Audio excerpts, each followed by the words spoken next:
Dominant Protector. Credit to the author. 5,911-20. Ang mga pangalan po na nandito ay galing sa mga name generator. Kung meron man pagkakatulad sa mga pangalan ng tao o lugar at pangyayari, ito ay tunay na hindi sinasadya. Kung nagmamadali siyang gamitin ito ng mag-isa, patuloy niya pagkatapos ng isang paghinto, sa kasalukuyan niyang lakas, hindi na niya kakailanganin ang isang mystic first level pill. Ang isang gininto ang 6th level pill ay sapat na para sa kanya. Maraming tao sa pinakahilagang isla na maaaring magpino ng ganitong antas ng elixir. Hindi mo na kailangang lumapit sa akin para pinoy ng elixir.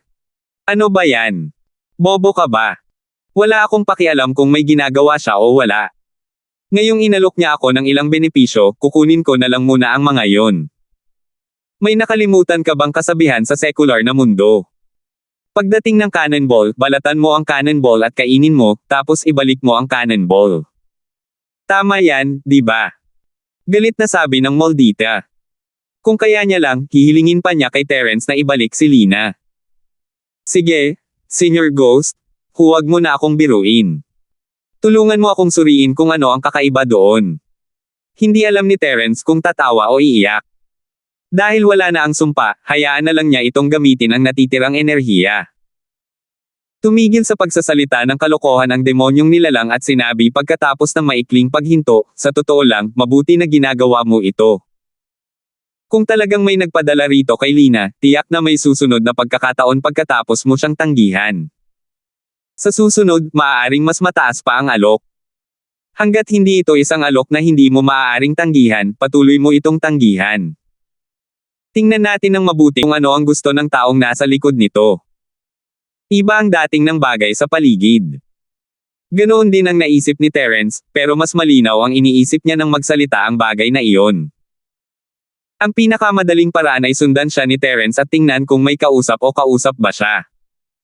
Hanggat may naririnig siya, magiging malinaw ang lahat. Sa kasamaang palad, ang mga gusali sa pinakahilagang isla ay pawang may mga paghihigpit na pumipigil sa espiritual na pagsisiyasat. Bagamat madali para kay Terence na basagin ito ng sapilitin, teritoryo ito ni Zio. Masyadong kawalang galang kung gagawin iyon, kaya hindi niya man lang binanggit ang pagsubaybay sa kanya. Marahil ay gusto lang talagang humingi ng tulong si Lina sa pagpino ng mga tableta. Natural lang ang mga sinabi ni Lina, at walang anumang kapintasan sa kanyang mga kilos. Kung hindi lang dahil sa pagkakataong kasama niya si Yannick, hindi sana siya pinaghihinalaan ni Terence. Pinatunayan ng mga katotohanan na makatwiran ang kanyang hinala. Pagkatapos bumalik sa base ng kabanata ng 100 bulaklak, hinihintay din ni Wushan si Lina. Matapos marinig ang ulat nito, agad siyang tahimik na umalis upang hanapin ang 3 miyembro ng pamilya Zing. Matapos marinig ni Dogen ang sitwasyon, nakangiti niyang sinabi, sinasabi mo bang tinanggihan na ni Terence ang mga kahilingan para sa pagpipino? Magaling! Mukhang naubos na niya ang lahat ng tableta para mabawi ang tunay na chi. Ngayon, isa na lang ang natitirang pagkakataon para sa subasta. Maisasagawa na natin ang plano natin ngayon. Tumingin si Dimitri sa kanyang apo at sinabing, Bradley, binili mo ba ang mga pakpak ng multo na cicada? Sa susunod, aasa na ako sa bagay na ito. Huwag kang mag-alala, Lolo, nabili ko na yan. Buong pagmamalaking itinaas ni Bradley ang kanyang ulo, ngunit sumasakit ang kanyang puso.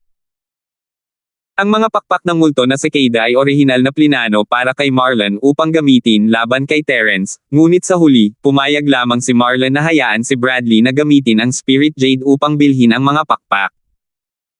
Nako, may sinabi ang walang hiyang si Marlon tungkol sa presyo ng pagkakaibigan, pero sa huli, direkta siyang nag-alok ng napakataas na presyo na 25 milyong yuan. Nagawa pa niyang sabihin na ang pagkakaibigan nilang dalawa ay walang katumbas. Ang mababang presyong iyon ay ibinigay lamang dahil kay Bradley. Pakiramdam ni Bradley ay dapat siyang tumalon mula sa isang gusali sa ganitong halaga, ngunit para makitungo kay Terence, wala siyang ibang magawa kundi ang magngingit-ngit at bilhin ang mahalagang pagkakaibigan, na ito. Mabuti na lang at ang kanyang pamilyang Zing ay isang pamilyang alchemy, isa sa mga pinakamakinabangang pamilya. Kung hindi, baka nalugi na siya dahil sa mga pakpak ng multo na ito. Sinabi ni Dogen kay Wushan ng may kaaya-ayang ekspresyon, "Sus Mariosep, kailan mo sa tingin pinakamahusay na gamitin ang mga pakpak ng multo na cicada para akitin si Terence na umatake muli?" Pangalawang lolo, syempre mas mabuting gawin ito agad. Sabi ni Bradley, medyo hindi nagustuhan. Ako ang nagdisenyo ng planong ito, at ako ang nagbalik ng mga pakpak ng multo na kuliglig. Hindi ba dapat ako ang magdesisyon? Bradley, paano mo nagagawang magsalita sa pangalawang lolo mo ng ganyan? Tinitigan siya ni Dimitri at sinabi. Pagkatapos, humarap siya kay Dogen at sinabing, ganito pala ang ugali ng batang ito, huwag mo siyang pakialaman. Tumawa si Dogen at sinabing, paano nangyari yan? Pinsan, masyado kang nag-iisip. May katuturan ang sinabi ni Bradley. Siya dapat ang nakakaintindi ng tiyempo. Gusto ko lang hayaan ang nakayukong paghinga na ipahayag ang kanyang opinyon para makabawi tayo sa mga hindi natin nasagot. Mas lalong gamaan ang mukha ni Bradley. Agad niyang sinabi, pangalawang lolo, hindi maganda ang tono ko kanina, sana'y isa puso mo ito. Nakayukong tong, tinatanong ka ng aking pangalawang lolo, mayroon ka bang mga iniisip? Yumuko si Wushan at magalang na sinabi, sa tingin ko ay maaari nating subukan muli si Terence. Humingi na tayo ng 3 beses sa presyo sa merkado, kaya hihingi tayo ng 5 beses sa pagkakataong ito. Kung hindi pa rin siya pumayag, sisiguraduhin nating itatabi natin ito para sa subasta. Sige, gawin na natin yan. Kahit medyo nag-aalangan si Bradley, gumastos siya ng 25 milyong spiritual jade para bumili ng mga pakpak ng ghost cicada. Hindi niya ito tinangkang sayangin. Tutal, hindi na mahalaga kung kumpirmahin pa niya ito ng isa pang beses. Nag-isip sandali si Bradley bago nagpatuloy, dahil sinusubukan lang natin, bakit hindi na lang natin hingin ang 10 beses ng presyo? Wala namang gaanong pagkakaiba sa pagitan ng 3 o 5 beses ng presyo. Mas malaki ang epekto ng 10 beses ng presyo. Master Ching, kung magbabayad tayo ng 10 beses na mas mahal, hindi tayo kikita ng malaki kahit sigurado tayo na makakagawa si Terence ng mga espesyal na uri ng elixir. Isa pa, baka maghinala siya kung gagawin natin iyon. Tutal, ang 10 beses na mas mahal pa ay sapat na para mabili ang kanyang pagkakataon sa pagpino sa subasta, pasensya na, paalala ni Wushan sa kanya. Ito ang kanyang tungkulin bilang isang nasasakupan. Kung makikinig man sa kanya si Bradley o hindi, wala ito sa kanyang kontrol. Naramdaman ni Bradley na may katuturan ang sinabi ni Wushan, ngunit ayaw niyang aminin ang kanyang pagkakamali, kaya't ngumisi siya at sinabing, siguro ay naiwan ni Terence ang kakayahang gumawa ng mga tableta ng higit sa 1 beses. Kung walang sapat na benepisyo, maaaring hindi natin siya mapapagalaw, kaya kailangan natin siyang alokan ng presyong hindi niya matatanggihan. Tama si Young Master Ching. Hindi ko pinag-isipang mabuti. Inamin ni Wushan ang kanyang pagkakamali, ngunit isang bakas ng paghamak ang sumilay sa kanyang mukha, na hindi makikita ni Newman. Sinubukan ni Dogen na pasimplehin ang sitwasyon, may punto si Bradley, at gayon din ang kanyang paghikbi. Sa palagay ko, dapat tayong makipagkompromiso. Dahil 3 beses ang presyong inalok natin dati, 6 na beses ang iaalok natin ngayon. Doble ito noong nakaraan, at sapat na ito para makuha ang atensyon ni Terence. Kung 10 beses naman, medyo sobra na, at madali nitong makukuha ang atensyon at hinala ni Terence. Tama na ang 6 na beses. Inirerekomenda ko ang isang napakasayang nobelang urbano. Ang aking kasamahan sa pagrenta, ay matatagpuan sa QQ Reading at QQ Browser. Bumalik na sa wado ang doktor ng laso ng sekta ng Tang ngunit siya ay naging hiko-rented bodyguard ng batang Sunere na binibini. Mabisyo na matalik na kaibigan, purong school bell, magandang babaeng pulis, sexing babaeng pos ang magnanakaw, lahat sila ay nakadikit sa akin. 5,912. Dahil sa isang paraan, hindi iginiit ni Bradley ang sarili niyang opinyon. Tumanggo siya at sumang-ayon, tama ang pangalawang lolo, kung gayon ay napagpasyahan na. Wushan, iiwan ko na ito sa iyo. Bigyan mo ako ng tugon sa lalong madaling panahon upang maisaayos ko ang susunod na gagawin. Opo, batang Panginoon Ching. Aalis muna ako. Mahinahong sabi ni Wushan, pagkatapos ay yumuko kina Dogen at Dimitri at umalis. Sa anumang kaso, isa lamang itong maliit na plano. Masaya si Chenggu na matalo, ngunit masaya rin siyang matalo. Gagawin niya ang gusto nila. Naisip nitong habang nakayuko habang mabilis na naglalaho sa kalaliman ng gabi. Kinabukasan, nagulat si Shenjin kay Terence, "Boss, dumating ulit si Lina mula sa kabanata ng 100 bulaklak para makita ka. Gusto mo ba siyang pumasok?" Napangiti si Terence gaya ng inaasahan niya. Bahagya siyang tumango, isa siyang bisita. Pakiimbito po siya sa sala. Anong presyo kaya ang iaalok nila ngayon? May susunod pa kayang presyo pagkatapos ng pagtanggi. Habang iniisip iyon, inaabangan niya iyon. Pumunta siya sa sala at nakitang naroon na si Lina, magalang na binati si Terence. "Master Linford, pasensya na po sa abala sa inyo ng maaga. Protector Hans, kung nahihiya ka, huwag kang pumunta ng maaga sa susunod." Casual na sabi ni Terence, kaya mahirap malaman kung nagbibiro lang ba siya o seryoso. Sandali na nabulunan si Lina at medyo nakaramdam ng pagkailang. Napangiti na lang siya at sinabing, mapagbigay na tao si Master Linford. Sa palagay ko ay hindi niya ako sisisihin. Ganito na nga. Kagabi, bumalik ako at pinag-usapan ito kasama ang pinuno ng kabanata ng 100 bulaklak. Dahil napakahalaga ng tabletang ito sa aming pinuno, kailangan namin itong makuha bago ang subasta. Para dito, handa kaming dagdagan ang gastos sa pagpino ng tableta sa 6 na beses ng presyo sa merkado. Ito ang limitasyon na kaya naming bayaran. Umaasa ako na mapag-iisipan ito ni Master Linford ng mabuti. 6 na beses na mas mahal ang presyo, pero hindi man lang umiwas ng tingin si Terence. Kalmado niyang sinabi, "Protector Hans, sa tingin ko ay napaliwanag ko na ang sinabi ko kahapon, kaya ayoko nang ulitin pa. Kung nandito ka lang para sabihin ito, maaari ka nang umalis." Biglang ngumiti si Lina. "Master Linford, huwag po kayong mag-alala. Dahil handa pa rin kayong makipagkita sa akin, ibig sabihin ay maaari na pong pag-usapan ang bagay na ito. Mag-usap tayo ng mabuti. Marahil ay maaari tayong magkasundo habang naghahanap ng pagkakasunduan habang iniingatan ang ating mga hindi pagkakasundo." Nakangiting tumingin sa kanya si Terence, "May iba ka pa bang gustong sabihin?" Tagapagtanggol na si Hans. "Sinabi ko na hindi ako magbebenta ng kahit ano bago ang subasta, kaya wala nang saysay pang itaas ang presyo. Kung marami ka talagang spiritual jade, pumunta ka na lang sa subasta at bilhin ang pagkakataon kung magpino ng mga tableta.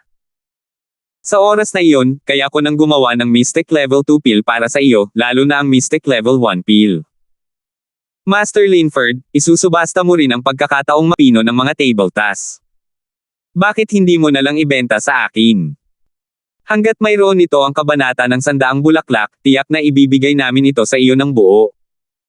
Lumingon si Lina at nagbigay ng medyo maaasahang mungkahi ng may ngiti. Kung gusto lang ni Terence makakuha ng ilang espiritual na jade, maganda ang mungkahing ito. Kahit gaano pa kalaki ang kinikita niya, pareho lang ang lahat. Hindi nagsalita si Terence, ngumiti lamang ng bahagya. Tumingin siya kay Lina, kudyat na walang lugar para sa diskusyon. Sige, sige.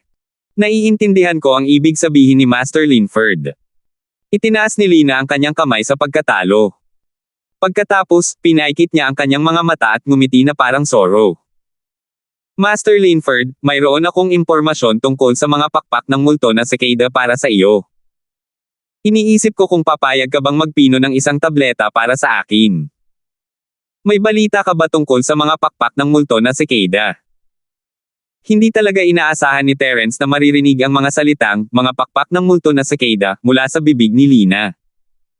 Kahit isa lamang itong balita, sapat na ito para maantig siya.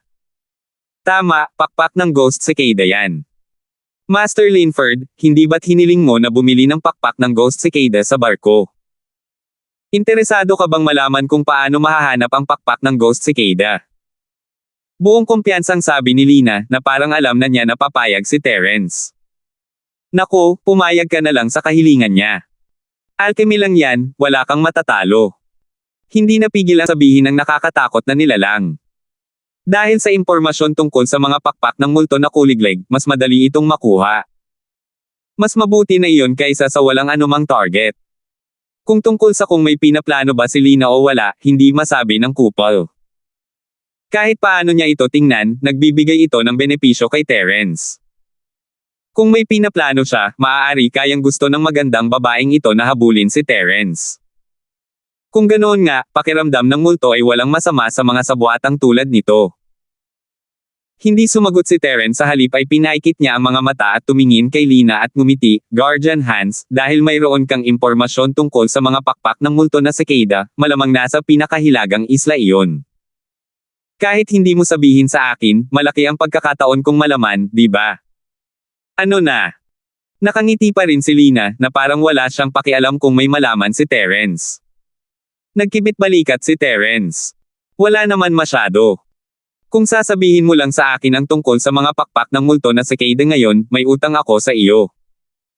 Kung kailangan mong gumawa ng mga elixir sa hinaharap, ako muna ang gagawa ng mga pagsasaayos. Kung hindi mo sasabihin, ako mismo ang mag-iimbestiga. Ano man ang maging resulta, kamumuhian kita at ang kabanata mo tungkol sa 100 bulaklak. Hindi pa kasama ang paggawa ng mga elixir para sa iyo, kahit ang Sky Elixir Pavilion sa Middle Island ay ilalagay ka sa listahan ng mga hindi ka nais-nais. Guardian Hans, aling pagpipilian sa tingin mo ang masangkop para sa iyo? Nagbago ang mukha ni Lina, ayaw niyang masaktan ang sanghenyong mistiko tulad ni Terence, at ayaw pa niya maging malakas na kaaway para sa kabanata ng 100 bulaklak. Ang mga salita ni Terence ay hindi isang banta, kundi isang katotohanan. Dahil dito, hindi ito basta-basta isasawalang bahala ni Lina. Gayunpaman, ang babaeng ito ay hindi isang simpleng tao. Agad siyang nagpakita ng isang matamis na ngiti at sinabing, Master Linford, napaka-joker mo. Sa totoo lang, nang nabanggit ko ang mga pakpak ng multo na cicada, kinailangan kong sabihin ito kay Master Linford. Hindi mahalaga kung magpino ka ng mga tableta para sa amin o hindi. Malaking bagay ang pagpapalitan ng impormasyon para sa pagkakaibigan ni Master Linford. Isa itong pabor. Pagwawasto ni Terence nang nakangiti. Masyadong mura ang pakikipagkaibigan niya sa pamamagitan ng impormasyon. Kung may pabor, natural lang na may pagkakaibigan. Walang pakialam na tumawa si Lina. Noong una, gusto niyang subukan kung makakakuha siya ng pagkakataong magpino ng mga table tasks. Parang wala ng pag-asa. Gayunpaman, hindi mahalaga iyon. Hindi niya inaasahan na makukuha niya rin ito. Hindi na nag-aksaya ng oras si Lina at sinabing, Master Linford, ayon sa impormasyong natanggap ng kabanata ng 100 bulaklak, magkakaroon ng maliit na trade fair ngayong hapon. May kukuha ng mga pakpak ng Ghost Cicada para ipagpalit. Kung interesado ka sa mga pakpak ng Ghost Cicada, huwag mong palampasin ang maliit na trade fair ngayong hapon. Talagang maaasahan ang balitang ito. 5,913. Kumurap si Terence. Ang mga pakpak ng Ghost Cicada lilito sa isang maliit na trade fair. 2 beses na siyang sumali sa subasta, pero hindi pa niya nakuha ang mga pakpak ng Ghost Cicada. Bakit lumitaw ang mga ito ng mag-isa ngayong hapon? Maaari kayang may bagong taong nagtanggal nito. Paano kaya natanggap ni Lina ang balita? Medyo naguguluhan pa rin si Terence, pero wala siyang pakialam kung aalis ito. Kumaway lang siya palayo. Kahapon, muntik na sana niyang sabihin na hindi na siya pupunta sa maliit na trade fair, pero hindi niya inakalang pupunta pa siya roon ngayon. Kahit ano paman, kailangan niyang makuha ang Ghost Speed Wings. Gamit ang Ghost Speed Wings at ang Lightning Escape Technique, kahit makaharap niya ang isang Super Master of the Sea Rift stage, hindi inakalang matatalo siya ni Terence. Kung hindi siya mananalo, pwede na lang siyang tumakbo. Senior Ghost, may napansin ka bang kakaiba tungkol dito kay Lina? Umiling si Terence at nagdesisyong tanungin ang bagay na iyon kung may alam ito tungkol sa sabuatan. Oo, sigurado ako. Seryosong sabi ng nakakatakot na nilalang. Ano iyon? Naisip ni Terence sa sarili na habang tumatanda siya, mas lalong nagiging matalino, wala naman siyang napansing mali. Nagustuhan ka na ng babaeng ito. Mas mabuting sumuko ka na sa kanya. Seryosong sabi ng nakakatakot na nilalang. Sa huli, hindi na nito napigilan ang sarili at nagsimulang tumawa ng kakaiba. Napanganga si Terence, bigla niyang naramdaman na maganda ang bagay na ito kung iisa. Sige, tumigil ka na sa pagbibiro. Pag-usapan natin ang mga seryosong bagay. Walang magawang sabi ni Terence. Maganda si Lina, pero hindi niya ito tipo. Teka, ano ba ang iniisip niya? Naliligaw siya ng multo. Tumigil sa pagtawa ang nakakatakot na nilalang at sinabing, may kakaiba. Gusto niya talagang i-refine mo ang mga table tasks. Mukhang hindi ito tama. Sinusubukan niya kung maaari mong ipagpatuloy ang pag-refine ng mga table tasks bago ang subasta. Naiintindihan mo ba ang ibig kong sabihin? Lumiwanag ang mga mata ni Terence, nalito rin siya, at may naisip siyang ideya matapos siyang ituro ng ganoon. Senior Ghost, sa tingin mo ba ay kakampi talaga sina Lina at Yanek ng pamilyang Zing, di ba? Ang mga lalaking ito ay nagbigay sa akin ng maraming spiritual jade at elixir sa sinaunang barkong pandigma, at nandito na naman sila. Paano nagkaroon ng ganito kabuting tao sa mundong ito? Sa susunod, kapag natalo mo sila, dapat ay maging mas mahinahon ka. Tumawa si Terence. Hindi pa siya sigurado, pero malamang na ganoon nga. Sa sinaunang barkong pandigma, kahit na nag-iisa ang multo, may alam pa rin siyang ilang bagay na nangyari, kaya naiugnay niya ang dalawa. Sa totoo lang, mas mahusay ang pag-arte ni Yanek at Lina kaysa sa apat na ugok noon. Halos hindi napansin ni Terence ang kanilang mga kapintasan. Kaya ko sinabing kunin mo lahat. Iniligtas mo sa kanila ang mga tableta at espiritual na jade na ibinibigay ng libre. Napakaalibog ang anak. Bulong ng multo, ngunit nagkunwaring hindi ito narinig ni Terence. Ilang sandali pa, bumalik si Wushan kung nasaan sina Dogen at ang iba pa. Ibinahagi na ni Lina ang impormasyon tungkol sa mga pakpak ng multo na kuliglig kay Terence ayon sa kanyang mga tagubilin. Ngayon, nasa kay Bradley at sa iba pa ang gawain. Basta't ipinalam niya sa kanila, tapos na ang misyon. Bago pa matapos makinig si Bradley sa ulat ng referee, galit na siya. Nasabi ko na yan dati, ako ang nagdedesisyon kung kailan gagamitin ang mga pakpak ng Ghost Cicada. Ano ang ibig sabihin ng trade fair na ito? Tila malaki ang tiwala ni Dogen kay Wushan, kaya sinubukan niyang pakalmayan ang sitwasyon. Bradley, huwag kang masyadong ma-excite. Pakinggan muna natin ang dahilan ng malalim na paghinga. Naniniwala akong hindi niya ito gagawin ng basta-basta. Hindi ba?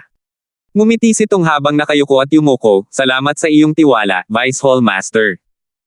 Naisip ko lang na mas nararapat na gawin iyon. Pasensya na talaga sa hindi ko pagpapalam kay Young Master Ching ng maaga. Sa tingin mo ba mas angkop iyon? Ngumisi si Bradley at hinaampas ang mesa. Kung gayon, sa tingin mo ba ay mas angkop kang maging amo rito? Medyo malupit ang mga sinabi niya, at mabilis na sinabi ni Wushan kay Dogen, Vice Head, hindi iyon ang ibig kong sabihin. Sa tingin ko lang, kung tataasan lang natin ang presyo ng mga tableta ni Terence, o aalisin pa nga ang mga pakpak ng Ghost Cicada, tiyak na magdududa siya. Kapag na-alerto na siya, magiging napakahirap para sa kanya na gamitin ang subasta bilang isang pagkakataon. Sa ngayon, ilabas muna natin ang balita tungkol sa mga pakpak ng Ghost Cicada, at kapag dumating na ang trade fair, kailangan niyang sumang-ayon sa mga kondisyon ng tableta kung gusto niya. Sa oras na iyon, hindi na niya mababawi ang kanyang salita kahit na gusto niya, maliban na lang kung handa siyang isuko ang mga pakpak ng Ghost Cicada. Pinag-isipan ni Dogen ang mga salitang ito at agad na pumalakpak at tumawa. Magaling! Magaling! Kung pupunta siya sa bahay ni Terence at hihingi ng pakpak ng multo na cicada, baka tanggihan niya ito, pero kung trade fair iyon, wala siyang magagawa kundi gawin iyon. Kung hindi, malalaman ng buong pinakahilagang isla ang kanyang kasamaan, at hindi mahalaga kung may pagkakataon siya sa subasta o wala. Tumango rin si Dimitri bilang pagsang-ayon. Bagamat hindi siya nagsalita, pakiramdam niya ay hindi mali ang ginawa ni Wushan.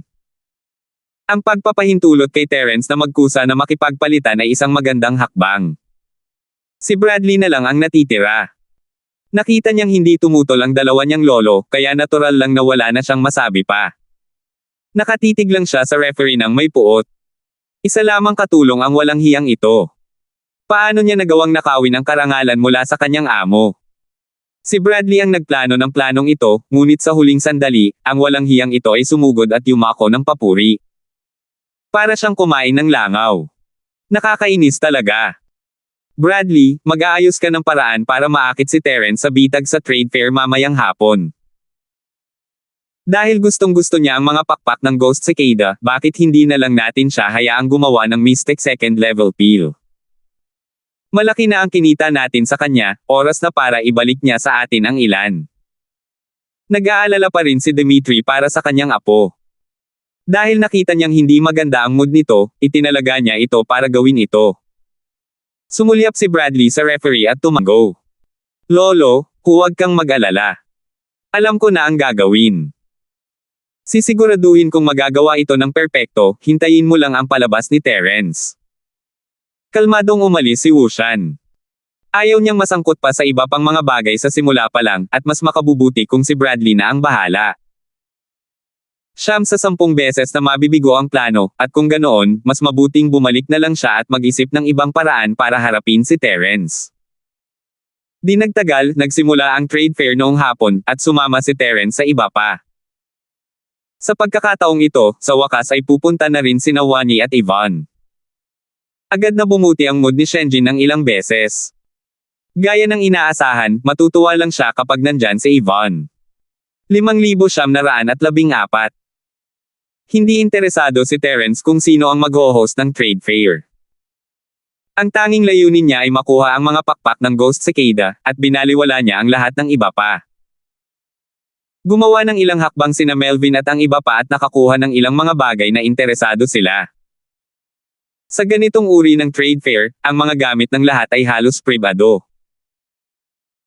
Mapahong Chamber of Commerce, ang 5 Elements Chamber of Commerce, o ang Wantong Chamber of Commerce, ang mga hindi pribadong gamit ay isusubasta lamang at hindi ipagpapalit sa ganitong uri ng trade fair. Halos 2 oras nang nagaganap ang trade fair, at nagsisimula ng mag-alala si Terence dahil hindi pa rin niya nakikita ang mga pakpak ng multo na kuliglig. Inisip niya kung natanggap ba ni Lina ang maling impormasyon, o kung nagsasalita lang ba ito ng kalokohan para makuha ang pasasalamat ni Terence.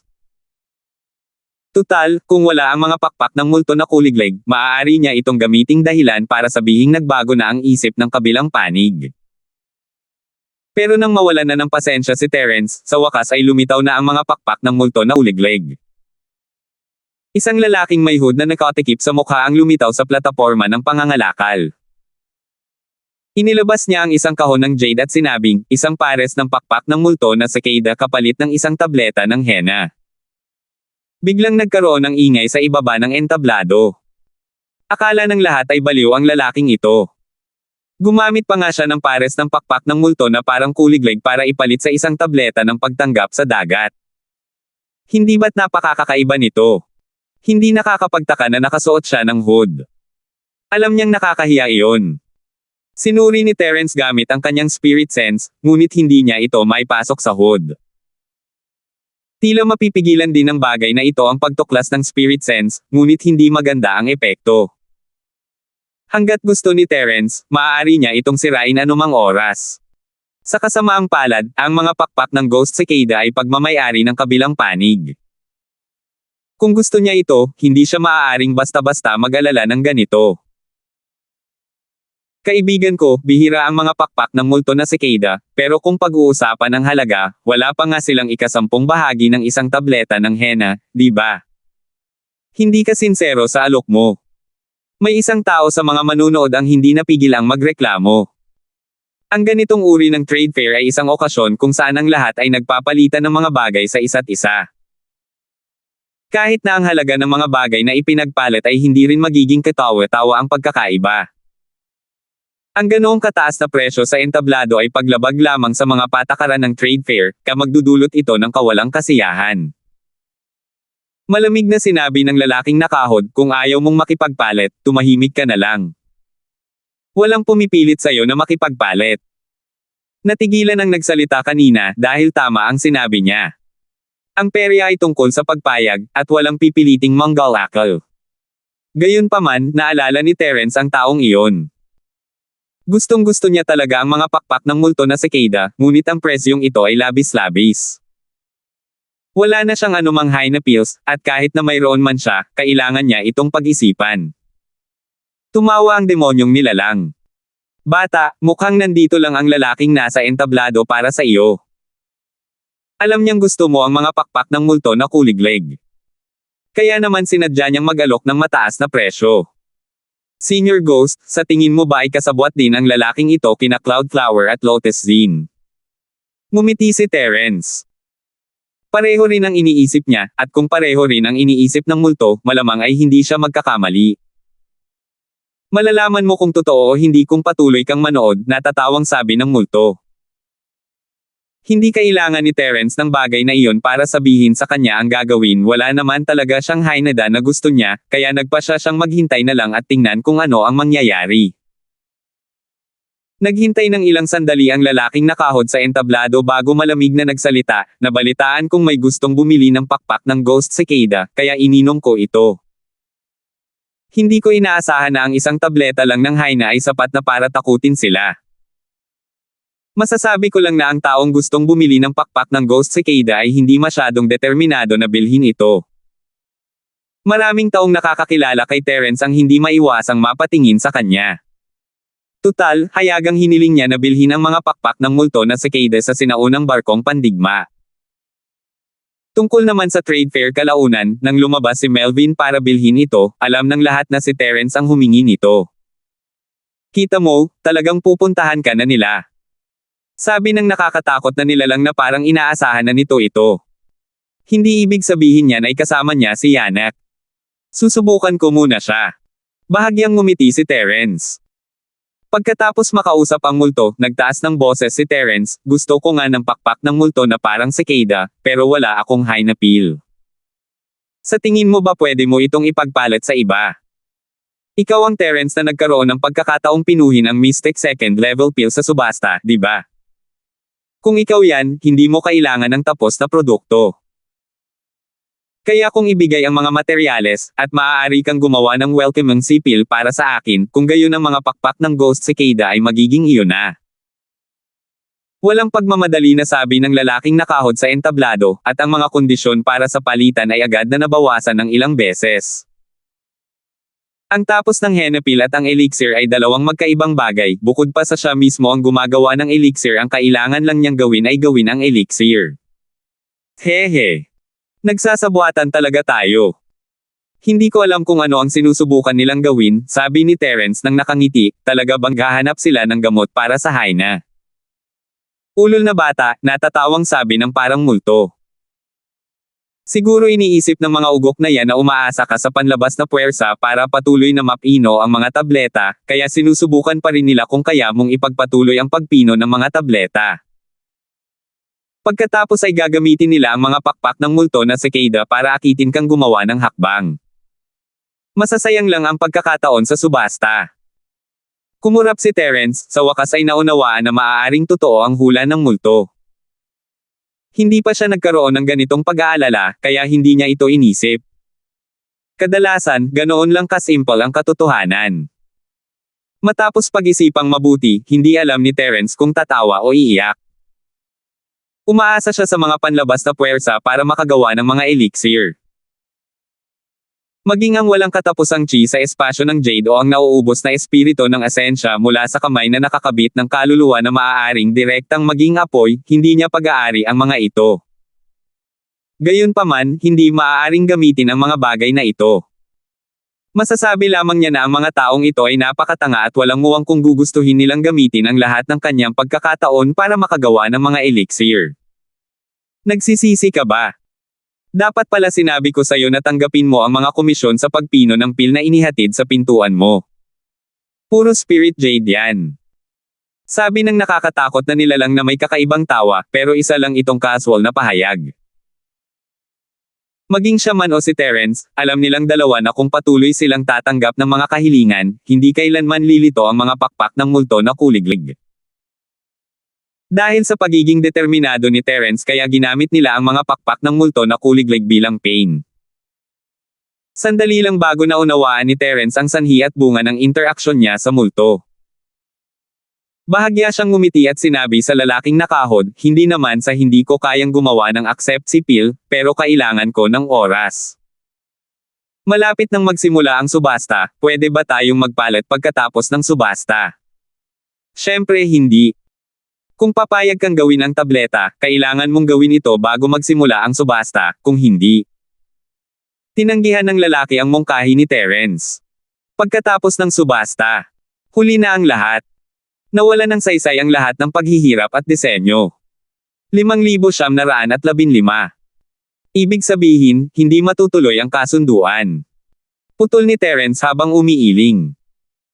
Dahil alam niyang pain lang ang mga pakpak, hindi na kailangang mag-alala pa si Terence. Parang pangingisda lang hindi niya kukunin ang pain bago pa man makuha ng isda ang pain, at kapag hindi niya ito mahuli, kailangan pa niyang dagdagan. Ngayon, isa itong paligsahan ng pagtitiis. Matapos malaman ang layunin at ang tunay na kalaban, nakaupo si Terence sa plataporma ng pangingisda, at hindi pa tiyak kung sino ang magiging pain. Nagsimulang magpanik ang lalaking nakahod nang marinig niyang mabilis na sumuko si Terence. Bakit ibang-iba ang pangyayaring ito sa script? Hindi dapat ganito ang takbo ng kwento. Hindi kaya ganoon kaapura ang pagnanasa ni Terence sa mga pakpak na multo na cicada. Kung gayon, bakit pa siya humiling sa publiko? Hindi maintindihan ng lalaking nakahod ang mahalagang punto sa ngayon, kaya ang tanging nasabi niya lang, "Teka. Kailangang pinuhin ang tableta bago magsimula ang subasta. Maaari kitang bigyan ng 2 set ng materyales, at isa lang ang kailangan mong pinuhin." Ito ay isang pambihirang pagkakataon, walang nakakaalam kung makakagawa ka ng Mystic second level pill o hindi, at maaaring hindi ka makakuha ng magandang presyo para dito sa subasta. Ito ang pinakamagandang panahon para patunayan mo ang iyong sarili. Tila naantig si Terence sa sinabi ng lalaki.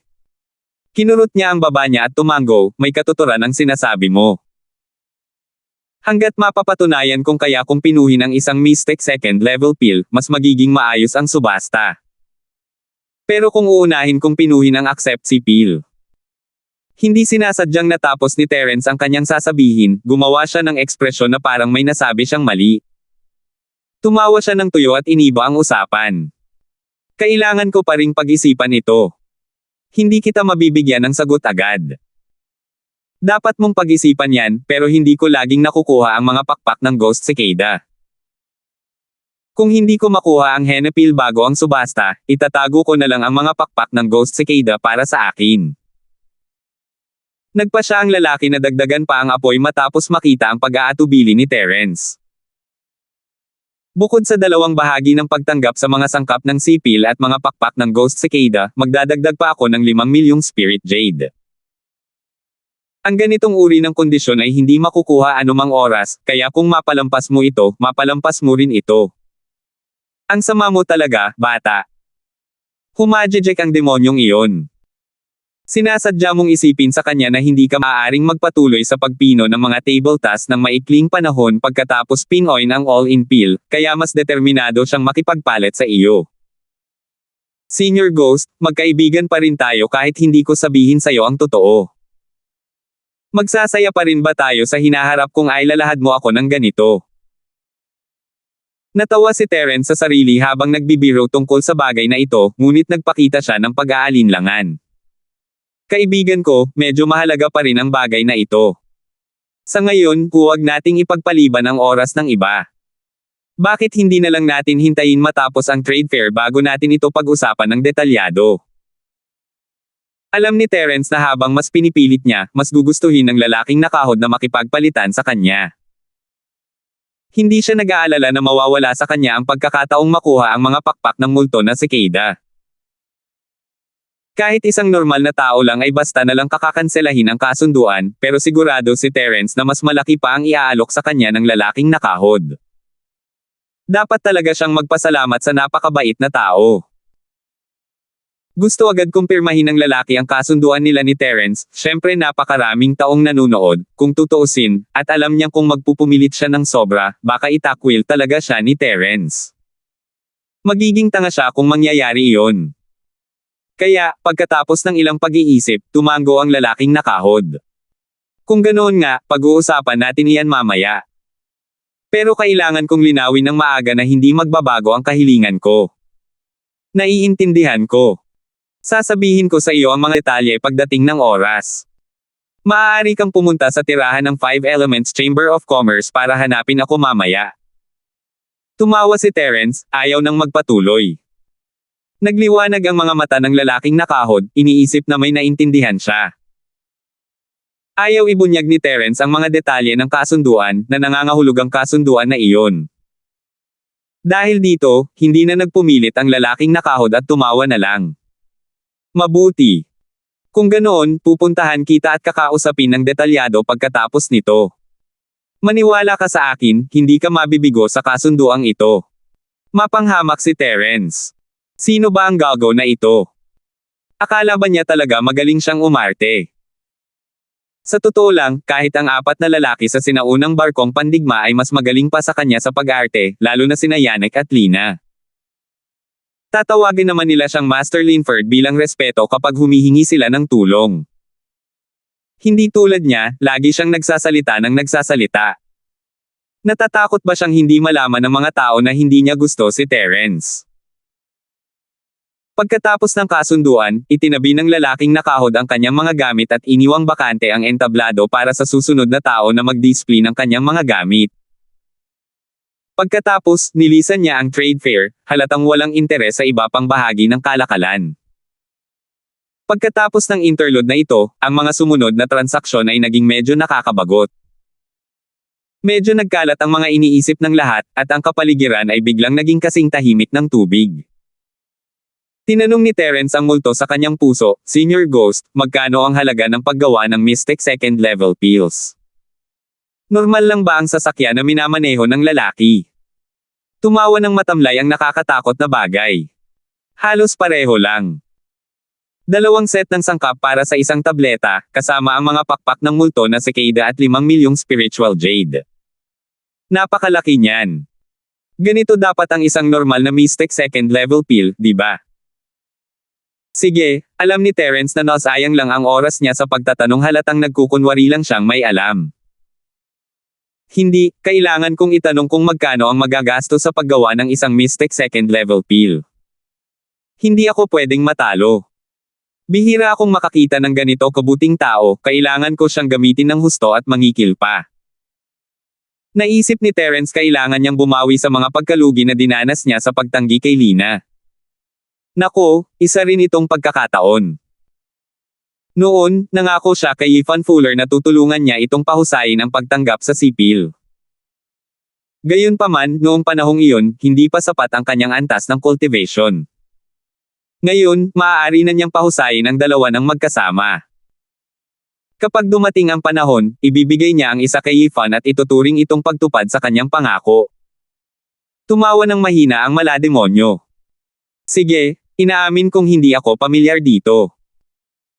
Tutal, ang Spirit Beast Clan ay hindi naman talaga gumagamit ng mga elixir, at ang isang Mystic Second Level Alchemist ay wala kahit saan sa Sky Class Island. Kahit sa Yellow Class area ng East Continent, maaaring wala nito, kaya mas mahirap tukoy ang presyong ito. Hindi napigilan ni Terence ang mapangiti, hindi madaling marinig na aminin ng nilalang na ito na wala itong alam, at pambihira lang itong mangyari. Naiintindihan ko. Senior Ghost, huwag kang mag-alala, hindi kita pagtatawanan. Ha!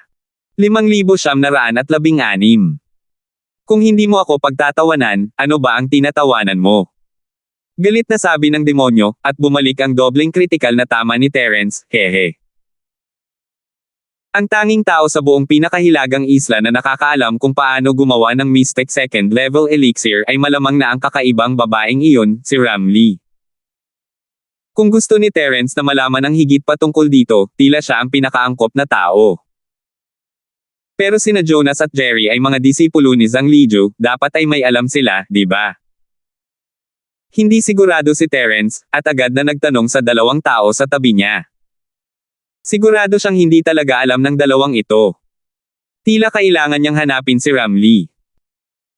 Hindi na interesado si Terence sa kasunduan, kaya sinabi niya sa iba na may gagawin siya at makikipagkita sa kanila sa kanilang bahay. Umalis siyang mag-isa. Naunang umalis ang lalaking nakahod, pero wala itong pakialam kay Terence.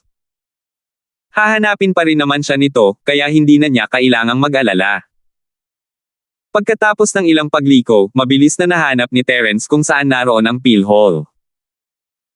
Sinabi niya sa mga disipulong nagbabantay sa pinto na hinahanap niya si Ramlee at tahimik na naghintay sa pinto. Kung ibang tao ang gustong makita si Ramlee, malamang ay hindi sila papansinin ng gwardya, ngunit ang pangalan ni Terence ay sikat pa rin sa gitnang isla, lalo na sa Peel Hall, kaya hindi nang ahas ang disipulo na magdahan-dahan. Mabilis siyang tumakbo papasok upang iparating ang mensahe, pagkatapos ay tumakbo pabalik at magalang na ikinuyom ang kanyang mga kamao, Master Linford, inimbitahan ka ni Master Ram. Maraming salamat.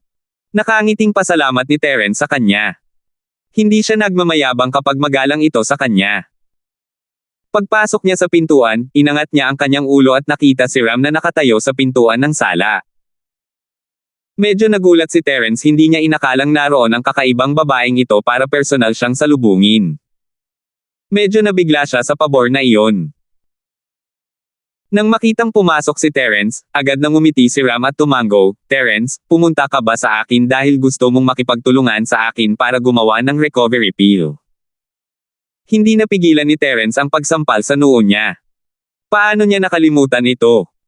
Hindi nakakapagtaka na ang kakaibang babaeng ito ay lumabas para hintayin siya. Hindi lang pala ito pagkakaunawaan. Matagal na niyang gustong gawin ang gamot para sa paggaling ng mag-isa, kaya hindi niya man lang naisip si Ramlee. Malinaw na hindi ganoon ang iniisip ng babae. Kung iisipin, wala naman masyadong naging interaksyon sina Terence at Ramlee sa simula pa lang. Para sa personal niyang pagpunta, parang tungkol lang iyon sa paggawa ng revival pill, di ba? Pasensya na, hindi na kailangang banggitin pa ang usapin ng pagpino ng recovery pill. Hinanap kita ngayon para sa ibang bagay. Diretso lang si Terence at sinabing wala ng pag-asa na makipagtulungan, hindi natatakot na baka palayasin siya ni Ram. Mabuti na lang at mabuting tao si Ramlee at hindi niya agad ito pinalayas. Pinunasan lang niya ang ngiti sa kanyang mukha at malamig na tumango. Ganoon ba? Pagkatapos ay umupo ka muna sandali at uminom ng ilang tasa ng tsaa. May ginagawa ako. Pupuntahan kita mamaya at kakausapin kita.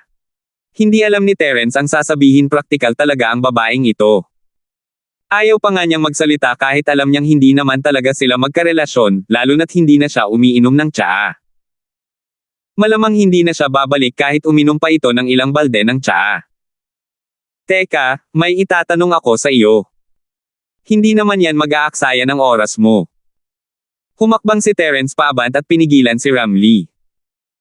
Kung hahayaan niya talaga itong umalis, hindi niya ito makikita ngayon maliban kung pumayag siyang makipagtulungan sa kanya. Tumingin si Ramlee kay Terence nang may kalmadong mukha at hindi nagsalita. Ang ekspresyong iyon, ang titig na iyon, kulang na lang ay maisulat niya ang 8 malalaking salita sa kanyang noo, kung mayroon kang sasabihin, sabihin mo agad. Napakamot ng ulo si Terence. Kailangan pa bang pahirapan ang mga bagay-bagay dahil lang sa ayaw niyang makipagtulungan kay Terence? Sa anumang kaso, itanong muna natin ang tanong. Ganito kasi yan, gusto kitang tanungin, alam mo ba kung magkano ang halaga ng paggawa ng Mystic Second Level Pills? Hindi pa rin nagsalita si Ramlee at tumingin lang kay Terence. Pinagpawisan si Terence. Kinailangan baguhin ang paraan ng pagtatanong, may nag-utos sa akin na gumawa ng sipil para sa pagtanggap. Nag-alok siya ng 2 set ng sangkap, 1 pares ng pakpak ng Ghost Cicada, at 5 milyong Spiritual Jade. Sa tingin mo ba ay angkop ang presyong ito? Nakakainis. Sagot ni Ramlee sa pagkakataong ito, ngunit 2 salita lang ang sinabi niya. Pagkatapos, mayabang niyang inikat ang ulo at bumalik sa kanyang silid. Kumunat ang noo ni Terence. Gusto niya talagang itanong kung siya ba o ang lalaking nag-utos sa kanya na gumawa ng elixir ang natalo, pero alam niyang hindi na itutuloy ni Ramlee ang pagsagot, kaya sumuko na lang siya. Tawa ng tawa ang sumpa, talo na si Terence kay Ramlee, at tuwang-tuwa siya. Nagkibit balikat si Terence at bamulong, talo na ako, talo na talaga ako. Sa pagkakataong ito, siguradong magpapadugo ako sa lalaking iyon. Gusto niya talaga akong matalo. Ang lalaking nakahod, na naglalakad papasok sa auction house, ay nakaramdam ng lamig sa kanyang gulugod. Hindi niya alam kung bakit, ngunit mayroon siyang masamang kutob. Hindi na bumalik si Terence sa trade fair pagkatapos niyang umalis sa kampo ng Peel Hall. Sa halip, bumalik siya sa kampo ng 5 Elements Chamber of Commerce at hinintay na hanapin siya ng lalaking nakahod. Pagkalipas ng halos isang oras, dumating ang lalaki ng mag-isa. Hindi pa bumabalik sina Shenjin at ang iba pa, ngunit inutusan ni Terence ang Five Elements Chamber of Commerce na dalhin siya sa sala. Natanggap ni Terence ang abiso at mabilis na naglakad palapit. Hindi rin naman makakatakas ang pakpak ng multo na parang kuliglig, kaya wala nang dapat ipagmadali. Terence, ano ang desisyon mo? Tinatanggap mo ba ang mga kondisyon ko? Umupo ang lalaki sa upuan, hindi tumatayo para salubungin si Terence. Hindi rin magalang ang tono niya, parang si Terence ang nagmamakaawa sa kanya na gumawa ng tableta. Walang pakialam si Terence. Sa paningin niya, ang gago na ito ay isa lamang naglalakad na tambak ng espiritual na Jade. Ano pa ang dapat pagtalunan? Naisip ko na, pero medyo mahirap pa rin. Hindi ako natatakot na sabihin sa iyo ang totoo, kaya kung pinuhin ang accept si Phil, pero pagkatapos itong pinuhin, maaaring wala na akong kakayahang tapusin ang Alchemy Commission sa subasta. Ito ay isang bagay na makakasira sa aking reputasyon, kaya nag-aalangan ako. Ang nag-aalalang mukha ni Terence ay nagpamukhang nagsasabi siya ng totoo, at nakahinga ng maluwag ang lalaking nakahod. Hindi ba't ito ang gusto niyang marinig? Nagtrabaho siya ng husto para lang mawala ang kakayahang tapusin ni Terence ang kahilingan sa subasta. Ano pa ang dapat pag-alinlanganan ngayong inamin na ito ni Terence? Sige, bilasan natin. Itataas ko ang dating 5 milyong Spirit Jade sa 10 milyong Spirit Jade. Sa tingin ko hindi ka makakakuha ng 10 milyong Spirit Jade kahit na nagkaroon ka ng pagkakataong magkaroon ng alchemy sa subasta, di ba? Pagkatapos mong makumplito ang aking komisyon, kung sa tingin mo ay hindi mo kaya, kanselahin mo na ang subasta. Diretsyong sabi ng lalaking nakahod na nagbigay kay Terence ng ideya. 5,917.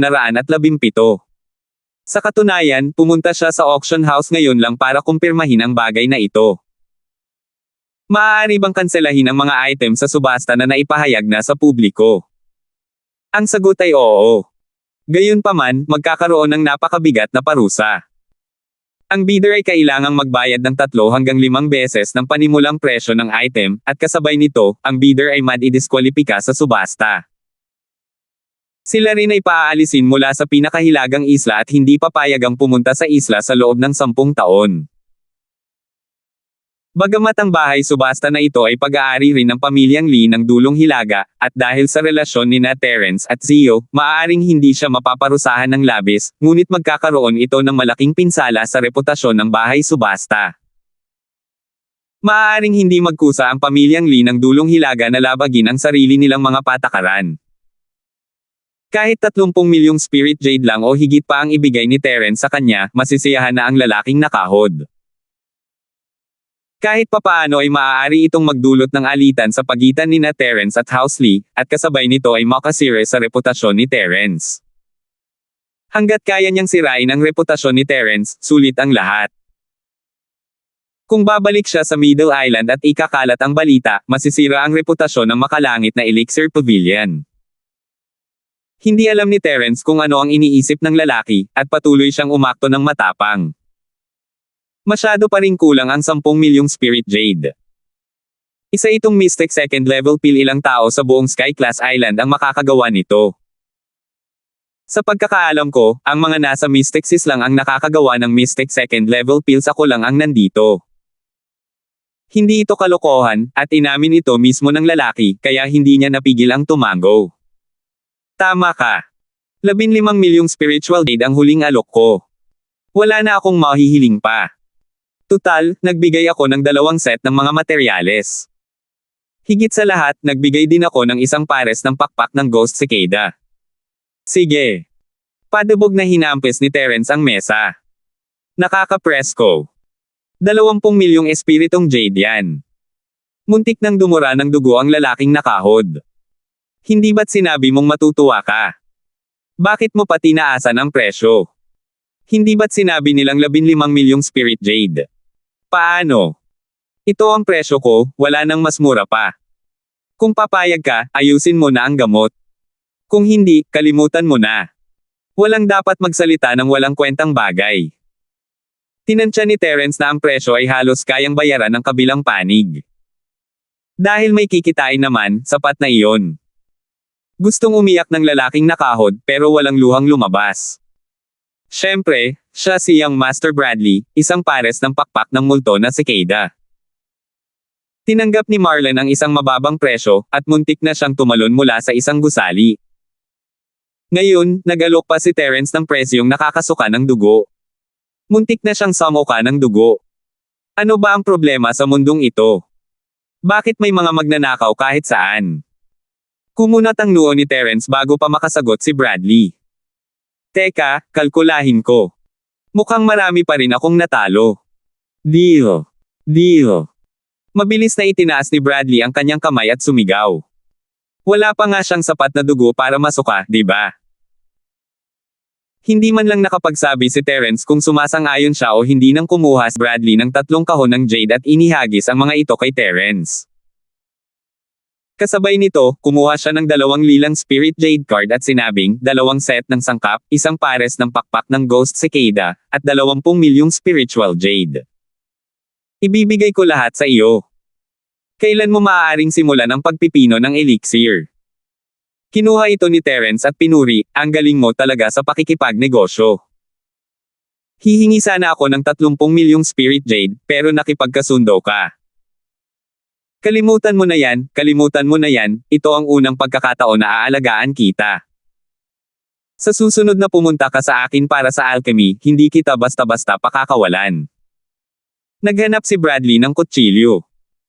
Parang saksakin na lang niya ang halimaw na ito hanggang mamatay. Masyado siyang masama. Maituturing na ba itong pagnenegosyo? Maituturing ba itong pagpapalaya sa kanya ng walang kahirap-hirap? Hindi, magiging napakagaan para sa halimaw na ito kung sasaksakin siya hanggang mamatay. Kailangan siyang hiwain.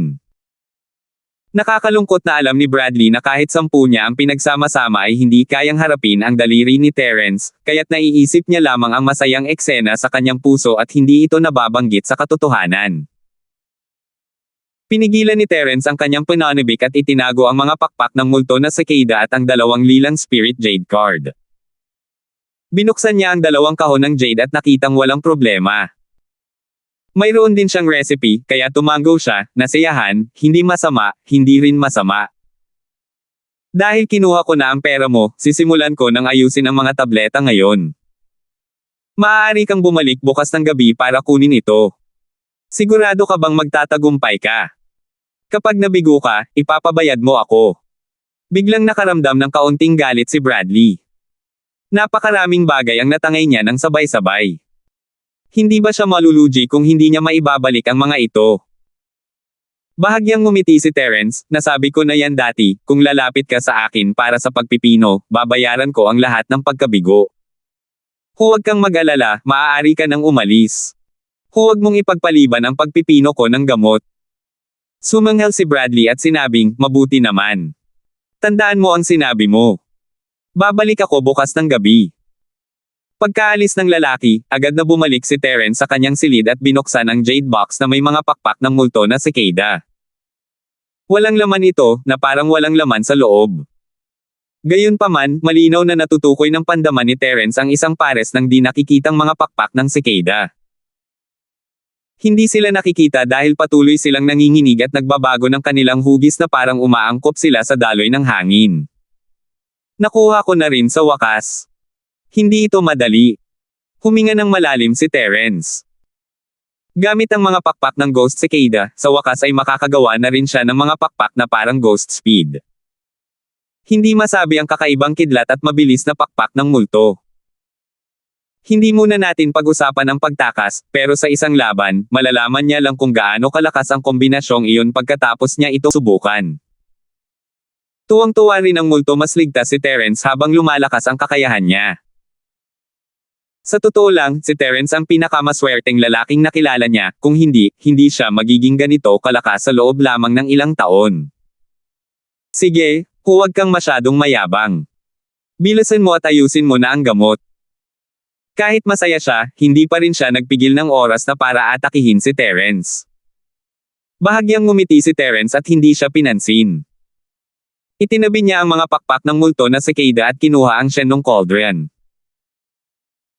Habang inilalagay ang recipe ng tableta sa automatikong sistema ng pagpino ng tableta, sinabi niya sa multo, Senior Ghost, bakit sa tingin mo pinino ng lalaking iyon ang accept si pill? Sa kanyang maliit na lakas, 100,000 milya pa ang layo niya para makainom ng henna pill. Bakit mo ba siya masyadong pinapahalagahan? Tamad na sabi ng nakakatakot na nilalang. Siguro itong mga gamit pang Mystic second grade lang ang meron siya, baka gusto niya itong gamitin sa hinaharap, baka dadalhin niya ito sa isang subasta, o baka ibibigay niya ito sa isang tao para gumawa ng pabor sa kanya, wala sa mga ito ang mahalaga. Biglang may naisip si Terence, hindi naman siguro ganoon kahalaga yan. Kung ibibigay niya ito sa isang tao, tiyak na ibibigay niya ito sa isang eksperto sa Great Circle of the Earth Splitting Stage para magamit niya ito para maramdaman ang splitting stage at mapataas ang tsansa na mag-level up. Wala akong laban sa ganoong eksperto. Kung gagamitin ng lalaking ito ang henoten para magmakaawa sa kabilang panig na patayin ko, mapapahamak ako. 5,918. Tumawa ng nakakatakot ang nakakatakot na nilalang. Masyado ka namang nag-iisip. Sa bagay, meron ka na ring thunder escape technique. Sa normal na sitwasyon, kahit ang isang super expert sa splitting stage ay maaaring hindi ka agad mahuli. Kung ay dadagdag mo ang ghost speed wings, ang success rate ng iyong pagtakas ay nasa 50% pa rin. Ang teknik sa paggalaw ng kidlat at mga pakpak na may bilis ng multo ay mayroon lamang 50% na pagkakataong makatakas. Nagulat si Terence. Minaliit niya ang mga supermaster ng Split Realm. Ano sa tingin mo? Mapanghamak na sabi ng demonyo. Ito ang pinakamahinang cultivator sa maagang yugto ng Splitting Realm, ang uri na kakaabante pa lang. Kapag medyo matatag na ang iyong lakas, patuloy na bababa ang iyong tsansa na makatakas. Kaya, bata, dapat mong mabilis na linangin at pagbutihin ang iyong lakas. Hindi alam ni Terence ang sasabihin nagsusumikap na siya ng husto, at kakaunti sa buong Sky-class Island ang maihahambing sa kanya sa bilis ng pag-level up. Sayang at hindi sapat ang lakas niya para tingnan ng isang higanti. Kalimutan mo na yan, tatawid ako sa tulay pagdating dyan. Pipinoin ko lang muna ang accept si pill. Nagkibit balikat si Terence at ibinalik ang atensyon sa recipe. Ipinasok niya ang recipe sa system at natapos ang pagsusuri. Inilagay ni Terence ang 2 set ng sangkap, at tinansya niya na makakagawa ito ng 4 na tableta ng Haina. Isa itong kaaya-ayang sorpresa. Hindi na niya kailangang mag-alala na maubusan ng sangkap kahit ibigay niya ang isa kay Yvonne. Matapos lumitaw ang mga kurba, sinimulan ni Terence na itoon ang pansin sa pagpipino. Sa pagkakataong ito, medyo mas matagal pa ito, mahigit 8 oras. Mas mahirap ang ikalawang antas ng Mystic, kung tutuusin, ibang-iba ito sa unang antas ng Mystic. Sa huli, hindi 4 na tableta ang nakuha niya. Sa halip, 3 lang ang nakuha niya. Kasabay nito, iba ang kalidad ng mga tableta. Isa lang ang espesyal na uri ng tableta, habang ang 2 naman ay hindi naman masama, parehong mataas ang uri. Sayang naman at nasira ang isa sa kanila. Lahat sila ay mga espiritual na jade. Bumantong hininga ang nakakatakot na bagay at sinabi. Sa katunayan, wala naman talaga siyang pakialam. Sinabi niya lang ito para sa kasiyahan. Maganda ang naging reaksyon ni Terence, itinabi niya ang mga tableta, nasiyahan. Napakaganda na magkaroon ng ganitong resulta sa unang beses mong gumawa ng Mystic second level pill. Isa itong high-grade na Haina pill, siguradong hindi nakakahiya itong inumin. Mabuti naman at nasiyahan ka na. Tumawa ang nakakatakot na nilalang at sinabing, sa tingin mo ba ay patuloy na hihilingin sa iyo ng lalaking nagbalak laban sa iyo na magpino ng mga tableta kapag nakita niyang umiinom ka ng tableta ng henna? Tumango si Terence, sa tingin ko oo, pero ang lalaking iyon ay nakaubos na ng maraming spirit jade, malamang ay wala na siyang masyadong natitira. Sa pinakamarami, sinusubukan lang niya ako.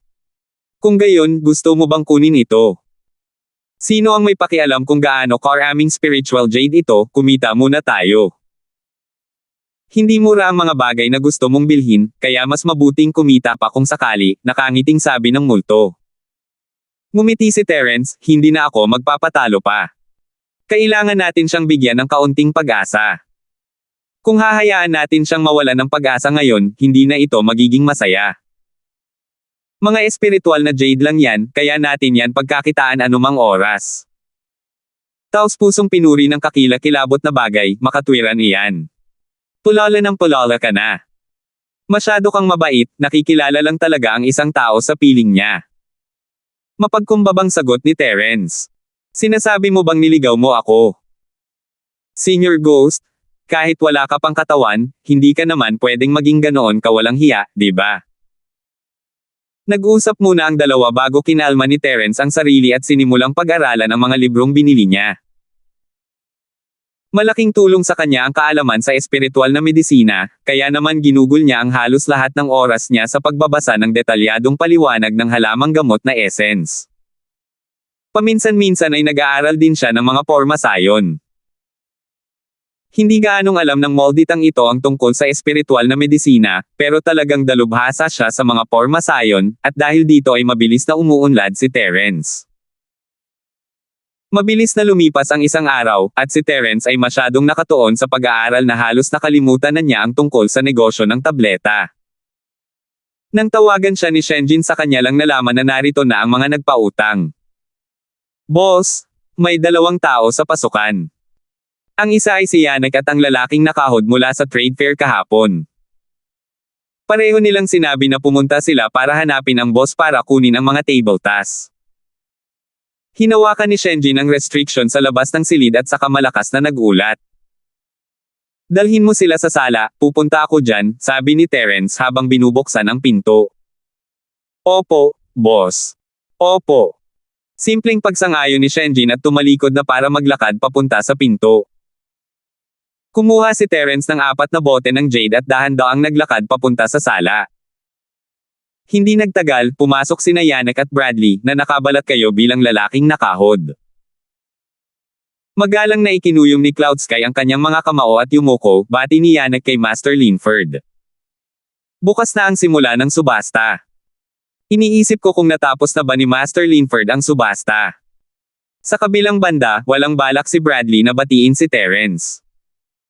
Naupo siya sa upuan at nagtanong, natapos mo na bang Pino ang accept si Pilko? Hindi pinansin ni Terence si Bradley at ikinuyom ang kanyang mga kamao kay Yannick. Pinuno ng sekta yon, maupo ka muna at mag-usap. Ang iyong mga table tasks ay gawa-gawa lamang. Itong 3 bote ng jade lang ang kailangan mo. Maaari mo nang tingnan ang mga ito. Wala sa mood si Yannick na umupo. Dali-dali niyang kinuha ang 3 bote ng jade na inilagay ni Terence sa mesa at isa-isang binuksan, habang tuwang-tuwa na tumango, tama, ito ang 3 tableta. Salamat, Master Linford. Aalis muna si Cloud Sky. Leader ng sekta yon, bakit hindi ka umupo at uminom ng tsaa? Casual na tanong ni Terence, hindi naman talaga siya pinipigilan. Nagmamadaling ikinuyom ni Yannick ang kanyang mga kamao at sinabing, salamat, Master Linford. May iba pa akong kailangang asikasuhin. Hindi na kita iistorbahin ngayon. Bibisitahin kita ulit sa ibang araw. Column. Pagkatapos niyang magsalita, tumalikod siya at umalis dala ang 3 bote ng jade. Napakaprangka niya. Tiningnan ni Bradley si Yannick habang paalis ito, nakalimutan pa nga niyang wala palang pakialam si Terence sa kanya. Alam ni Bradley na humingi ng tulong si Wushan kay Yannick, ngunit wala siyang hinala nang sabihin ni Wushan na pumayag lang siyang gumawa ng 2 tableta mula kay Terence at binigyan siya ng 5 bahagi ng sangkap. Hindi niya inaasahan na iinom si Yannick ng 3 tableta. Pero hindi ito mahalaga, kaya isinantabi muna niya ito, tatanungin niya si Wushan tungkol dito pagbalik nito. Ang mahalaga ngayon ay ang kumuha ng Hynapil at tingnan kung makakapagpatuloy si Terence. Terence, handa na ba ang Hynadan ko? Huwag mo akong biguan. Seryosong sabi ni Bradley. Sa katunayan, iniisip niya na mas makabubuti kung hindi ito kayang ilabas ni Terence. Tutal, sinabi naman ng lalaki na babayaran niya ang buong halaga kung sakaling bumagsak siya kahapon. Kung talagang mabaygo si Terence, madyay gising si Bradley na tumatawa mula sa kanyang mga panaginip. Ano pa ba ang mas makakabuti kaysa sa walang mawala at masaktan pa si Terence? 5,919. Mas magiging perpekto pa sana kung maibabalik niya ang mga pakpak ng multo na cicada na gusto ni Terence. Tiningnan ni Terence si Bradley na parang tanga. Itinuro niya ang isang bote ng jade sa kabilang mesa. Hindi mo ba nakikita ang bote ng jade na naglalaman ng mga table tasks? Huwag mong subukang magsuot ng hood kung hindi ka maganda ang paningin. Madali kang mabangga sa pader. Nag-init ang mukha ni Bradley. Hindi niya talaga nakita ang jade bottle na inilagay ni Terence sa gilid. Minura niya si Terence dahil sa pagiging tuso. Tiyak na sinadya niya iyon para ipahiya siya. Kung alam lang ni Terence ang iniisip niya, magiging magalang sana siya at sasabihin dito na hindi na kailangang maghirap pa para ipahiya siya, maaari na niya itong gawin ng direkta. Sino ba naman ang may oras para gawin ang lahat ng mga pabirong panlilinlang na iyon? Umubo si Bradley ng 2 beses para pagtakpan ang kanyang kahihiyan. Kinuha niya ang bote ng jade at binuksan ito. Talagang may mataas na kalidad ng sipil sa loob. Sa totoo lang, hindi niya alam kung paano ilalarawan ang kanyang nararamdaman sa oras na ito. Halatang nagtagumpay ang kanyang plano, ngunit hindi siya nakaramdam ng anumang kagalakan nang makita niya ang tableta. Ayos lang ang tableta, di ba? Ngumiti si Terence.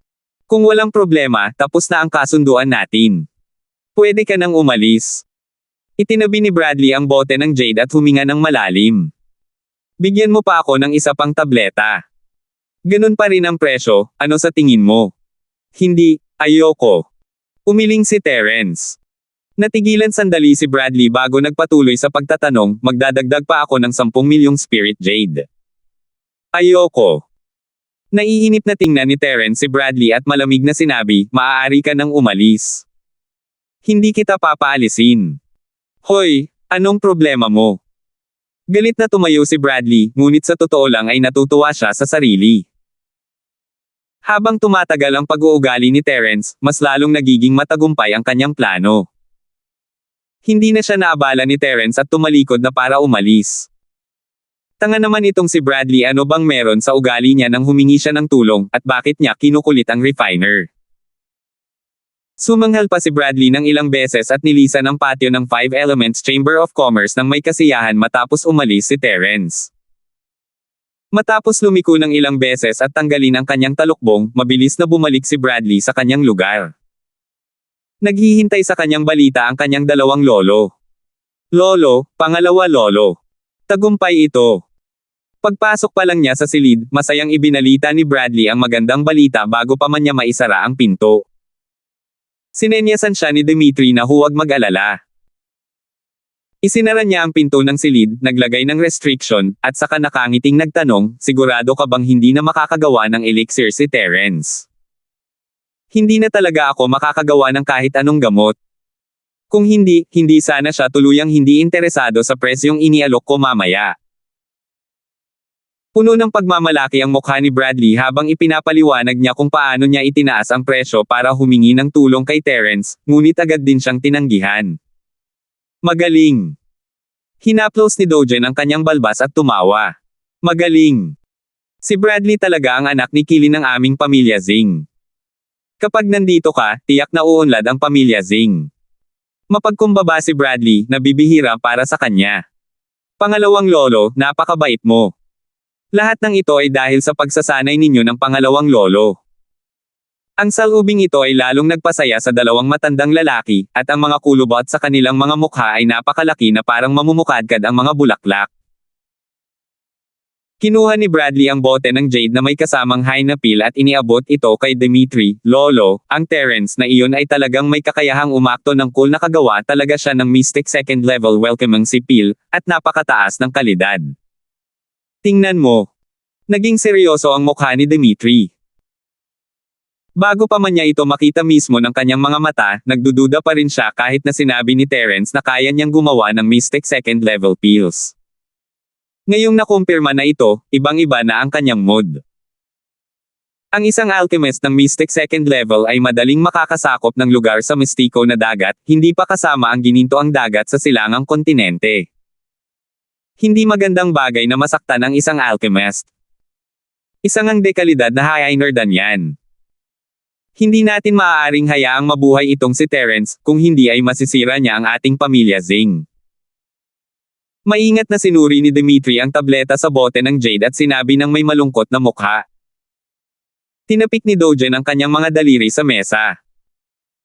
Pagkaraan ng mahabang panahon, marahang bumantong hininga siya at sinabing, kung ganoon lang kadaling patayin si Terence, matagal na sana siyang namatay. Isantabi muna natin ang bagay na ito, pag-uusapan natin ito pagkatapos nating malutas ito. Tumanggaw si Dimitri at hindi masyadong nagsalita tungkol sa paksang ito. Itinabi niya ang henapil at sinabing, Dongjo, tatanggapin ko itong welcome of the sipil. Kung makakabalik ba tayo sa silangang kontinente ay depende kung masisiyahan ba si Ifan sa welcome pill na ito o hindi. Nabalitaan kong nakuha ni Terence ang pagpapahalaga ni Ifan dahil sa isang Earth Strength Eneng pill. Kung bibigyan natin siya ng ganitong welcome of the sea pill, kahit papaano ay makakabalik tayo sa silangang kontinente. Ang pagbabalik ng pinsan sa silangang lalawigan ay isang kinakailangang hakbang para sa pag-angat ng ating pamilya Zing. Ang simpleng pagtanggap sa sipil ay balewala. Walang pakialam na ikinumpas ni Dogen ang kanyang kamay. Sa katunayan, ang isang bahagi ng mga materyales na panggamot na ginamit upang pinuhin ang all-in sipil ay pag-aari ng Pill Hall, ang isang bahagi ay kinuha ni Dimitri, at ang espiritong Jade ay si Bradley. Wala siyang anumang kawalan sa simula pa lang, kaya normal lang na maging medyo mapagbigay. Bradley, may ideya ka ba kung paano haharapin si Terence sa subasta? Sa pagkakataong ito, maayos na naayos ang bagay na ito. Kahit si Dogen ay mas pinahahalagahan si Bradley, at kahit na nagtatanong ito, mainit pa rin ang kanyang ngiti. Nagkunwaring tahimik si Bradley at ngumiti. Malapit na akong magulat sa lolo at pangalawang lolo. Pagdating ng panahon, gagawin natin. Noong huling gabi bago ang subasta, kalmado pa rin ang pinakahilagang isla sa ibabaw, ngunit walang nakakaalam kung ano ang nangyayari sa dilim. Nang sumikat ang araw kinabukasan, biglang naging masigla ang tahimik na isla sa pinakahilagang bahagi. Ngayon ang opisyal na pagsisimula ng napakahusay na subasta na minsan lang mangyari sa loob ng ilang taon o mahigit isang dekada pa nga. Maagang nagising ang mga panauhing matagal nang naghihintay para maghanda, naghihintay na makapasok sa subasta at sayangin ang espiritong Jade sa kanilang mga kamay. Hindi nagmamadali si Terence, pero si Shenjin ay naglalakad-lakad sa bakuran simula pa kaninang madaling araw. Paminsan-minsan ay umiikot siya sa pinto ng kwarto ni Terence, at kahit wala siyang sinasabi, halata naman ang ibig niyang sabihin. Oras na para bumangon at umalis. Nang lumabas si Terence, halos handa na si Jonas. Sabay silang naglakad patungo sa bahay subasta. May kanya-kanyang silid ang Five Elements Chamber of Commerce, kaya maghihiwalay din sina Jonas at Terence sa huli. Ganito rin ang nangyari kina Marky Melvin at Guanchi, kaya hindi sila nagkita. Kapatid na Collins, ano ang numero ng pribadong silid ng 5 elemento ng Chamber of Commerce? Magiging mas maingat ako pagdating ng panahon para hindi na kita kailangang makipag-away pa sa mga bagay-bagay. Nakangiting tanong ni Terence nang maalala niya. Tumawa si Jonas at sinabing, oo, nakalimutan kong hindi mo alam ang tungkol dyan. Nasa kwarto ako ng 12 baitang, nasa kwarto ng 14 si senior brother Jerry, at dapat nasa kwarto ng 15 si manager Hong at ang iba pa. Magkalapit lang silang lahat, ikaw naman. 5,920. Nagkibit balikat si Terence. Hindi ko pa alam. Walang nakasaad na kwarto sa card na ibinigay sa akin ni Zio. Kapag nakakita ako ng bakanteng kwarto, papasok na lang ako. Sasama ka rin sa akin, kaya hindi ako natatakot na hindi ko ito mahahanap. Habang nag-uusap sila, nakarating sila sa auction house. Sa oras na ito, marami ng tao sa pasukan, ngunit lahat ng ito ay mga upuan sa unang palapag. Ang silid ni Terence ay nasa ikalawang palapag, isang VIP seat. Ang pasukan ay nasa kabilang direksyon. May mga taong namamahala sa pagdadala ng mga bisita sa kani-kanilang mga silid sa ikalawang palapag, ngunit ang hindi inaasahan ni Terence ay ang makita ang 2 taong hindi magkasundo bago pa man siya pumasok sina Marlon at Ziking. Hoy! Hindi ba't si Terence yan, Master Linford? Nagkataon lang. Nakangising sabi ni Marlon habang ikinakaway ang kamay kay Terence, nabalitaan kong nakakuha ka raw ng malaking spirit jade mula sa pagpino ng mga table tasks nitong mga nakaraang araw. May gusto ka bang bilhin? Para sabihin ko sa'yo, hanggat nandito ako, huwag mo nang isipin ang pagbili ng kahit isang kayamanan. Napangiti ng mapait si Tio Lee. Kumalat na sa isang maliit na lugar ang balita ng tagumpay ni Terence sa paggawa ng mastiko at pangalawang antas na Pildores. Hindi magandang bagay na masaktan ang isang napakalakas na taga-refine. Pinakamainam na gawing kaibigan ang mga kaaway kung maaari, ngunit mukhang hindi titigil si Marlon hanggat hindi niya napapagalitan si Terence hanggang sa mamatay. Sa kabilang linya, malamig na tumawa rin si Ziking, Little Dong, mali ka. Kahit wala ka rito, wala siyang mabibili. Ang dalawang ito ay parehong estudyante ng iisang Western Prosperity Academy, at pareho silang mga batang City Lord. Magkalapit sila, at halata na nagtutulungan sila para harapin si Terence. Kumunat ang noo ni Terence, hindi naman ganoon kalakas ang dalawang ito, pero pambihira ang kanilang pinansyal na kakayahan. Magiging mahirap kung magtutulungan sila para makuha ang gusto ni Terence. Tumawa ng malakas sina Marlon at Ziking nang makita nila ang mukha ni Terence. Tumalikod sila at umalis kasama ang kanilang mga gwardya ng may pagmamalaki. Mahina ang boses na sinabi ni Jonas, Kuya Linford, hindi mo kailangang mag-alala tungkol sa kanila. Kung mayroon kang anumang gusto, maaari mong sabihin sa akin o kay Pangulong Hong at sa iba pa. Maaari nating gamitin ang pangalan ng ating Chamber of Commerce para gumawa ng hakbang. Sa palagay ko ay hindi nila ito magagawang sirain. Magandang ideya nga ito kung tititigin lang ng dalawa si Terence at hahayaan ang iba na magbid para dito, baka hindi nila makuha ang atensyon nila. Bahagyang ngumiti si Terence, Kuya Kai, huwag kang mag-alala. Maliit na bagay lang yan. Ako na ang bahala. Kung hindi ko talaga kaya, hihingi ako ng tulong sayo. Ngumiti si Jonas at tumango. Tama. Magkapatid tayo. Hindi mo kailangang maging magalang. Tara na, tingnan natin kung saang dalawang silid naruroon ang dalawang pangalawang henerasyong batang Panginoon na iyon. Naantig ang puso ni Terence, gusto niya sanang pumili ng kahit anong kwarto, basta't hindi ito nakakakuha ng atensyon, pero mas mabuting maging sikat na siya ngayon. Mabuti na lang at alam ng dalawang ugok na iyon kung nasaan siya, kung sakaling maling tao ang matagpuan nila. Sa kaunting pag-unawa sa espiritu, alam ni Terence na si Marlon ay nasa ika-5 silid at si Ziking ay nasa ika-9 na silid. Ang mga tao sa unang 10 silid ay pawang may matataas na katayuan. Si Jonas at ang iba pa ay nasa labas ng ika-10 silid na sapat na upang ipaliwanag ang problemang ito. Ngunit ang jade sa mga kamay ni Terence ay isang regalo mismo mula kay Zio.